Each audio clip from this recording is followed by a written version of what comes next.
അതുകൊണ്ട് തന്നെ നിങ്ങൾക്ക് കാണാം, പണ്ഡിതന്മാര് പറയുന്നു, ഏത് രോഗിക്കും രാവിലെ ആകുമ്പോൾ രോഗത്തിനൊരു ശമനമുണ്ടാകും. എത്ര വലിയ രോഗിക്കും നേരം വെളുക്കുമ്പോൾ ഒരു ശമനം കിട്ടും. അത് യൂസുഫ് നബി അലൈഹി ഇസ്ലാമിന്റെ ദുആയുടെ ബറക്കത്താണ്. പടച്ച റബ്ബ് നന്മയുടെ നിമിത്തങ്ങളായി വെച്ചതാണ് അമ്പിയാക്കളെ, ഔലിയാക്കളെ, സാലിഹീങ്ങളെ. അവരുടെ ദുആയുടെ ബറക്കത്ത് ലോകമെമ്പാടും എപ്പോഴും കിട്ടിക്കൊണ്ടിരിക്കുകയാണ്. അതുകൊണ്ടാണ് ഇന്നും നിങ്ങൾ നോക്കൂ, ഏത് രോഗിക്കും രാവിലെയാകുമ്പോൾ ഒരു ചെറിയ ശമനം കിട്ടും. പണ്ഡിതന്മാര് രേഖപ്പെടുത്തുകയാണ്. ഓ സുഹൃത്തുക്കളെ, ഇനിയും നിങ്ങൾ നോക്കൂ, രാവിലത്തെ സമയം എന്ന് പറയുന്നത് വല്ലാത്തൊരു മഹത്വമുള്ള സമയമാണ്. അതേത് മനുഷ്യനും ദുആ ചെയ്താൽ അല്ലാഹു ഉത്തരം കൊടുക്കുന്ന ഒരു സമയമാണ്. അതുകൊണ്ടാണ് അഷ്റഫുൽ ഖൽഖ് സല്ലല്ലാഹു അലൈഹി വസല്ലം അല്ലാഹുമ്മ ബാരിക് ലി ഉമ്മത്തി ഫീ ബുകൂരിഹിം, എൻ്റെ ഉമ്മത്തിന് രാവിലെയുള്ള വിഷയത്തിൽ ബർക്കത്ത് ചെയ്യണേ എന്ന് പ്രത്യേകം ദുആ ചെയ്തിട്ടുള്ള സമയമാണ് രാവിലെ, പ്രഭാത സമയം. അതുപോലെ രാവിലത്തെ സമയം അത് വലിയ ബർക്കത്തുള്ള സമയമാണ്. അതുകൊണ്ട് തന്നെ രാവിലെ തന്നെ കട തുറക്കുന്നവർക്ക് പ്രത്യേകം ബർക്കത്താണ്. രാവിലെയുള്ള യാത്രക്ക് ബർക്കത്താണ്. രാവിലെയുള്ള ഏത് വിഷയത്തിനും ബർക്കത്താണ്. സുബ്ഹിന്റെ സമയം അത് വല്ലാത്ത ബർക്കത്തുള്ള സമയമാണ്. അതുകൊണ്ട് തന്നെ സുബ്ഹിയും നിസ്കരിച്ചുകൊണ്ട് ഹജ്ജിന് വേണ്ടി പുറപ്പെടുന്ന പതിവ് പഴയ കാലത്തുണ്ട്. അത് വളരെ നല്ല ഏർപ്പാടാണ്. പക്ഷെ ഒരു മസ്അല ഞാൻ അതിലിടയ്ക്ക് ഓർമ്മപ്പെടുത്തട്ടെ. യാത്ര പോകുന്നവർക്ക് 2 റക്അത്ത് സുന്നത്ത് നിസ്കാരമുണ്ട്. സുബ്ഹി നിസ്കരിച്ച് യാത്ര ഇറങ്ങുന്നവൻ ആ സുന്നത്ത് നിസ്കാരം നിസ്കരിക്കാൻ പാടില്ല. സൂര്യൻ ഉദിച്ചു ഉയരുന്നത് വരെ ആ സുന്നത്ത് നിസ്കാരം പാടില്ല. അതുപോലെ അസറിന്റെ ശേഷം യാത്ര ചെയ്യുന്നവൻ അസറിന്റെ ശേഷം പ്രത്യേകം ആയ ചില സുന്നത്ത് നിസ്കാരങ്ങൾ പറ്റുമെങ്കിലും യാത്രയുടെ സുന്നത്ത് നിസ്കാരം അസറിന്റെ ശേഷം മഗ്രിബ് വരെ പാടില്ല. മുത്തലഖായ സുന്നത്ത് നിസ്കാരങ്ങൾ പാടില്ല. അതുപോലെ പിന്നീട് കാരണം വരുന്ന സുന്നത്ത് നിസ്കാരങ്ങൾ പാടില്ല. പിന്നീട് കാരണം വരുന്നത് എന്ന് പറഞ്ഞാൽ യാത്ര നിസ്കാരത്തിന്റെ ശേഷമാണ്. അപ്പൊ കാരണം പിന്തിയതാണ്, നിസ്കാരം മുന്തിയതാണ്. അത്തരം നിസ്കാരങ്ങൾ അസറിന്റെ ശേഷം പാടില്ല. സുബ്ഹിന്റെ ശേഷം സൂര്യൻ ഉദിച്ചു വരുന്നത് വരെ പാടില്ല. ആ ഒരു മസ്അലയും ഇടയ്ക്ക് ഞാൻ ഓർമ്മപ്പെടുത്തുകയാണ്. യാത്ര ഇറങ്ങുന്നവരോട് ഞാനൊരു കാര്യം ഉണർത്തുകയാണ്. നിങ്ങൾ യാത്ര ഇറങ്ങുമ്പോൾ ആയത്തുൽ കുർസി ഓതുന്നത് സുന്നത്താണ്. ലീലാഫി ഖുറൈശ് സൂറത്ത് ഓതുന്നത് നല്ലതാണ്. അത് യാത്രയിൽ കാവല് കിട്ടാൻ കാരണമാണ്. ഓ സഹോദരന്മാരെ, ഇരിക്കട്ടെ, പറഞ്ഞു വന്നത് രാവിലത്തെ സമയം എന്ന് പറയുന്നത് പ്രത്യേകം ഒരു സമയമാണ്.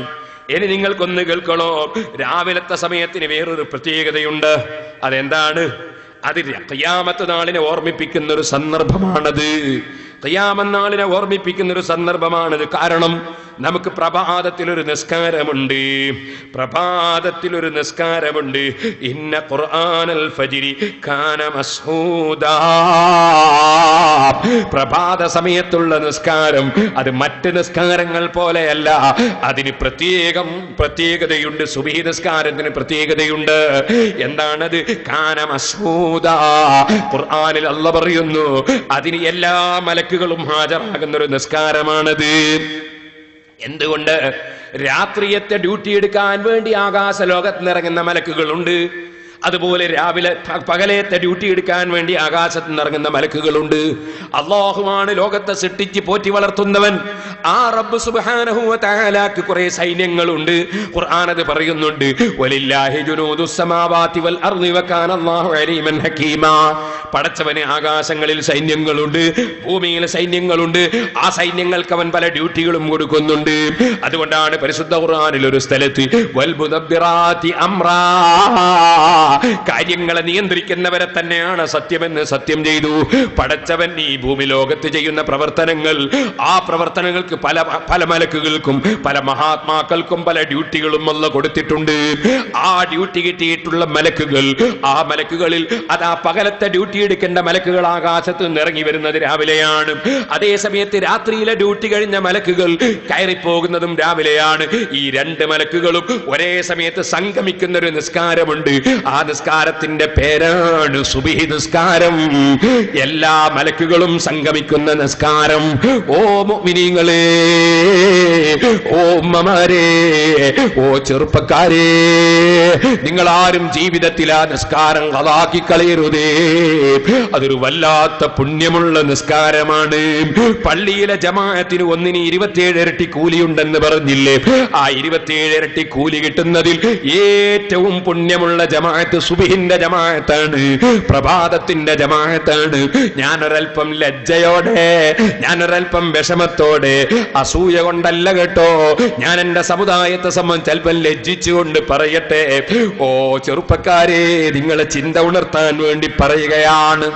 നമ്മുടെ അമുസ്ലിം സഹോദരന്മാര് പലരും അവരതാ മകരവിളക്കിന് അല്ലെങ്കിൽ അവര് അയ്യപ്പ ഭക്തന്മാരായി മാലയണിഞ്ഞപ്പോ അവരാ ഭക്തി പ്രകടിപ്പിച്ചുകൊണ്ട് രാവിലെ പ്രഭാത സമയത്ത് എഴുന്നേറ്റ് അവരെ വീടുകളിൽ ഇറങ്ങിപ്പോയി ഏതെങ്കിലും ദേവാലയങ്ങളുടെ കുളത്തിൽ നിന്നോ മറ്റോ കുളിച്ച് അവരുടെ തുണിയും ചുമലിലിട്ട് അവരുടെ ഭജനമണങ്ങളിൽ പോയി അവരവിടെ നിന്ന് ഭജനം ചൊല്ലുന്നത് നിങ്ങൾ കേൾക്കുന്നില്ലേ? അതവരുടെ മതത്തിന്റെ ആചാരം അവര് ചെയ്യുന്നു.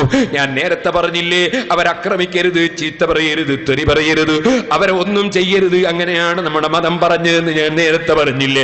എന്നാൽ സുഹൃത്തുക്കളെ, ഞാൻ വേദനയോടെ പറയട്ടെ, ലോകത്തിന്റെ മുഴുവനും നേതാവായ മുഹമ്മദുർ റസൂലുള്ളാഹി സ്വല്ലല്ലാഹു അലൈഹി വസല്ലമ തങ്ങൾ പ്രഭാത സമയത്ത് എഴുന്നേറ്റ് ഏറ്റവും വലിയ ആരോഗ്യം കിട്ടാനുള്ള കാരണമാണത്, ഏറ്റവും നല്ല ഉന്മേഷം കിട്ടാനുള്ള കാരണമാണത്, നിങ്ങളുടെ ജീവിതത്തിന് മുഴുവനും ബറക്കത്ത് കിട്ടാനുള്ള കാരണമാണത്. ആ പ്രഭാത സമയത്ത് എഴുന്നേറ്റ് അല്ലാഹുവിന്റെ മുമ്പിൽ 2 റക്അത്ത് നിസ്കരിക്കാൻ പറഞ്ഞപ്പോൾ, പടച്ച റബ്ബിനെ തലകുനിക്കാൻ പറഞ്ഞപ്പോൾ, പടച്ച റബ്ബിന്റെ ദിക്ർ ചൊല്ലാൻ പറഞ്ഞപ്പോൾ, പടച്ച റബ്ബിന്റെ ഖുർആനിൽ ഫാത്തിഹ ഓതാൻ പറഞ്ഞപ്പോൾ, എന്തിനധികം പറയണം, നമ്മുടെ പ്രിയപ്പെട്ട നേതാവ് മഹാനായ മുഹമ്മദുർ റസൂലുള്ളാഹി സ്വല്ലല്ലാഹു അലൈഹി വസല്ലം. ഓ ചെറുപ്പക്കാരെ, 1 മിനിറ്റ് എഴുന്നേറ്റ് നിൽക്കൂ. ആ റസൂലുള്ളാഹിന്റെ പേരിൽ ഒരു 3 സ്വലാത്ത് ചൊല്ലൂ. സല്ലല്ലാഹു അലാ മുഹമ്മദ് സല്ലല്ലാഹു അലൈഹി വസല്ലം, സല്ലല്ലാഹു അലാ മുഹമ്മദ് സല്ലല്ലാഹു അലൈഹി വസല്ലം, അല്ലാഹുമ്മ സല്ലി അലാ മുഹമ്മദ് യാ റബ്ബി സല്ലി അലൈഹി വസല്ലിം, അസ്സലാത്തു വസ്സലാമു അലൈക യാ സയ്യിദി യാ റസൂലല്ലാഹ്. ആ മഹാനായ മുഹമ്മദ് നബി സല്ലല്ലാഹു അലൈഹി വസല്ലമ തങ്ങളെ പേരിൽ സ്വലാത്ത് ചൊല്ലൽ നിർബന്ധമാണ്, സലാം ചൊല്ലൽ നിർബന്ധമാണ്. അത് ഖുർആനിൽ അല്ലാഹ് പറഞ്ഞതാണ്, യാ അയ്യുഹല്ലദീന ആമനൂ സല്ലു അലൈഹി വസല്ലിമു തസ്ലീമാ. മുഅ്മിനീങ്ങളെ, നിങ്ങൾ റസൂലുള്ളാഹിന്റെ പേരിൽ സ്വലാത്ത് ചൊല്ലണേ, നിങ്ങൾ റസൂലുള്ളാഹിന്റെ പേരിൽ സലാം ചൊല്ലണേ. അതുകൊണ്ട് തന്നെ നിസ്കരിക്കുന്ന മനുഷ്യൻ അല്ലാഹുമ്മ സല്ലി അലാ സയ്യിദിനാ മുഹമ്മദിൻ വഅലാ ആലി സയ്യിദിനാ മുഹമ്മദിൻ കമാ സല്ലൈത അലാ ഇബ്രാഹീമ വഅലാ ആലി ഇബ്രാഹീമ വബാരിക് അലാ സയ്യിദിനാ മുഹമ്മദിൻ വഅലാ ആലി സയ്യിദിനാ മുഹമ്മദിൻ കമാ ബാറക്ത അലാ ഇബ്രാഹീമ വഅലാ ആലി ഇബ്രാഹീമ ഫിൽ ആലമീന ഇന്നക ഹമീദും മജീദ് എന്ന് സ്വലാത്ത് ചൊല്ലുന്നു. നബി തങ്ങളുടെ പേരിൽ എപ്പോൾ സ്വലാത്ത് ചൊല്ലുമ്പോഴും അതിന്റെ കൂടെ സലാം ചൊല്ലൽ പുണ്യമാണ്, സുന്നത്താണ്. പക്ഷേ ഈ സ്വലാത്തിൽ സലാം ഇല്ല. എന്താ കാരണം? സലാം ആദ്യം ചൊല്ലിപ്പോയിട്ടുണ്ട്. അസ്സലാമു അലൈക അയ്യുഹൻ നബിയ്യു വറഹ്മത്തുള്ളാഹി വബറകാതുഹു. നിസ്കാരത്തിൽ ആദ്യം സലാം ചൊല്ലിയിട്ടുണ്ട്. അതുകൊണ്ട് നിസ്കാരത്തിലെ സ്വലാത്തിൽ സലാം ഇല്ല. ഓ സുഹൃത്തുക്കളെ, എന്നാൽ ആ സലാം അസ്സലാമു അലൈക അയ്യുഹൻ നബിയ്യു എന്ന് ലോകത്തിന്റെ വിവിധ കോണുകളിൽ നിന്ന് നിസ്കരിക്കുന്ന മുഅ്മിനീങ്ങൾ ചൊല്ലുമ്പോൾ, അമേരിക്കയിൽ നിന്ന് തഹജ്ജുദ് നിസ്കരിക്കുമ്പോ നമ്മുടെ നാട്ടിൽ ദുഹാ നിസ്കരിക്കുന്നു, വേറൊരു നാട്ടിൽ ദുഹറാണ്, മറ്റൊരു നാട്ടിൽ അസറാണ്, വേറൊരു സ്ഥലത്ത് മഗ്രിബാണ്, വേറൊരു സ്ഥലത്ത് ഇശാണ്. അങ്ങനെ നിസ്കരിക്കുമ്പോൾ ലക്ഷക്കണക്കായ സത്യവിശ്വാസികൾ അവരുടെ നേതാവിനെ വിളിച്ചുകൊണ്ട് സലാം പറയുന്നു, അസ്സലാമു അലൈക അയ്യുഹൻ നബിയ്യു. അതൊരു അന്ധവിശ്വാസത്തിന്റെ പേരിൽ വിളിക്കുന്നതല്ല. അവിടുന്ന് തന്നെ പറയുന്നു, മാമിൻ അഹദിൻ യുസല്ലിമു അലയ്യ ഇല്ലാ വറദ്ദല്ലാഹു റൂഹി. ഫഅറുദ്ദു അലൈഹിസ്സലാം. ലോകത്തിന്റെ ഏത് കോണുകളിൽ നിന്ന് ആരിയപ്പോൾ എന്റെ ഉമ്മത്തുകൾ എനിക്ക് സലാം പറഞ്ഞാൽ ഞാൻ വഫാത്തായതിനു ശേഷം ആ സലാം എല്ലാവർക്കും ഞാൻ മടക്കും. അത് മടക്കാനുള്ള കഴിവും റൂഹും എനിക്ക് അല്ലാഹ് തന്നിട്ടുണ്ടാകുമെന്ന് അവിടുന്ന് ലോകത്ത് പഠിപ്പിക്കുന്നു. അങ്ങനെ വഫാത്തിന്റെ ശേഷം ലോകത്തിന്റെ വിവിധ കോണുകളിൽ നിന്ന് അവിടുന്ന് വിളിക്കുന്നത് കേൾക്കുന്നു. അവിടുന്ന് വിളിക്കുന്നവർക്കെല്ലാം സലാം മടക്കുന്നു. അതേ അംഗീകരിക്കപ്പെട്ട ഹദീസല്ലേ അത്? അങ്ങനെ അന്ധവിശ്വാസത്തിന്റെ പേരിലല്ല മുസ്ലിമീങ്ങൾ സലാം പറയുന്നത്. ആ നേതാവ് കേൾക്കുമെന്ന നിലക്കാണ്. ആ നേതാവ് ഇങ്ങോട്ടൊന്ന് സലാം മടക്കി കിട്ടാനാണ്. അസ്സലാമു അലൈക അയ്യുഹൻ നബിയു എന്ന് പറഞ്ഞാൽ അതിന്റെ മാന തന്നെ അങ്ങയ്ക്ക് സലാം, അങ്ങയ്ക്ക് സമാധാനം നബിയേ എന്നാണ്. അപ്പോൾ അവിടുന്ന് ഇങ്ങോട്ട് സാധുക്കളായ നമ്മളോട് പറയുന്നേ വഅലൈക സലാം, നിനക്കും സമാധാനമുണ്ട് മോനെ. വഅലൈക സലാം, നിനക്കും സമാധാനമുണ്ട് മോളെ. സ്വന്തം ബാപ്പയേക്കാൾ ഉമ്മയേക്കാൾ നമ്മെ സ്നേഹിക്കുന്ന നേതാവ് അന്ത ഉമ്മുൻ അം അബൂ മറഅയ്ന ഫീഹിമാ മിസ്ല ഹുസ്നിക ഖത്തു യാ സയ്യിദി ഖൈറൻ നബി അസ്സലാത്തു അലൻ നബി വസ്സലാമു അലാ റസൂൽ അസ്സഫീഇൽ അബ്താഹി വൽ ഹബീബിൽ അറബി. ആ മഹാനായ നേതാവിനോട് നമ്മൾ പറയാറില്ലേ, അവിടുന്ന് ബാപ്പയുടെയും ഉമ്മയുടെയും ആരുടെ അടുക്കലും തങ്ങളെ കാരുണ്യം കണ്ടിട്ടില്ല നബിയേ.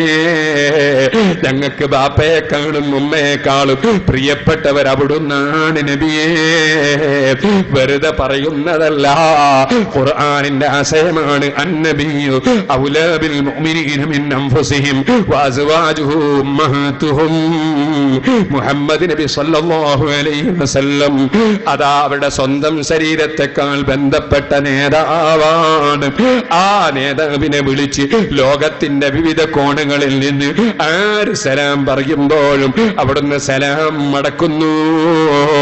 അതിനുള്ള കഴിവ് അവിടുത്തേക്ക് അല്ലാഹ് കൊടുത്തിരിക്കുന്നു. അത് അവിടുന്ന് നമ്മെ പഠിപ്പിക്കുന്നു.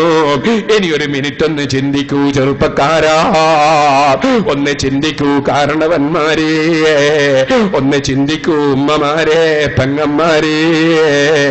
രാവിലത്തെ സുബ്ഹിന്റെ സമയത്ത് നമ്മുടെ തൊട്ടടുത്ത വീട്ടിലോ ചൊറ്റപ്പരയിലോ ഉള്ള പാവപ്പെട്ട ഉമ്മാമ എഴുന്നേറ്റ് തണുപ്പിന് ഒതുവെടുത്ത് നിസ്കരിച്ചുകൊണ്ട് റസൂലുള്ളാഹിനെ വിളിച്ച് അസ്സലാമു അലൈക അയ്യുഹൻ നബിയു എന്ന് പറയുമ്പോ ആ നേതാവ് ഉമ്മാമക്ക് ഇങ്ങോട്ട് സലാം മടക്കി, നിനക്കും സമാധാനമുണ്ട് മോളെ. ആ ഉമ്മാമാക്ക് അല്ലാഹുവിന്റെ റസൂലിന്റെ സമാധാനത്തിന്റെ സന്ദേശം രാവിലെ തന്നെ കിട്ടി.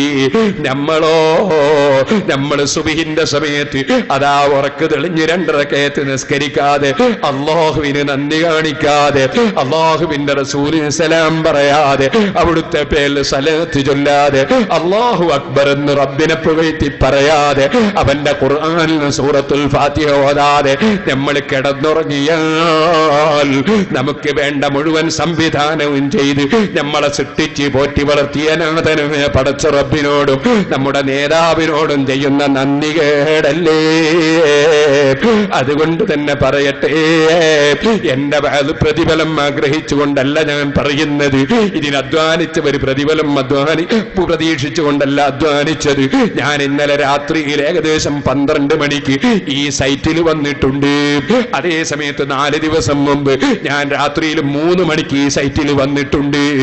ആ വന്നതൊന്നും തന്നെ മറ്റൊരാളെ ബോധ്യപ്പെടുത്താനല്ല, ഞാൻ എന്റെ റബ്ബിന് വേണ്ടി വന്നതാണ്.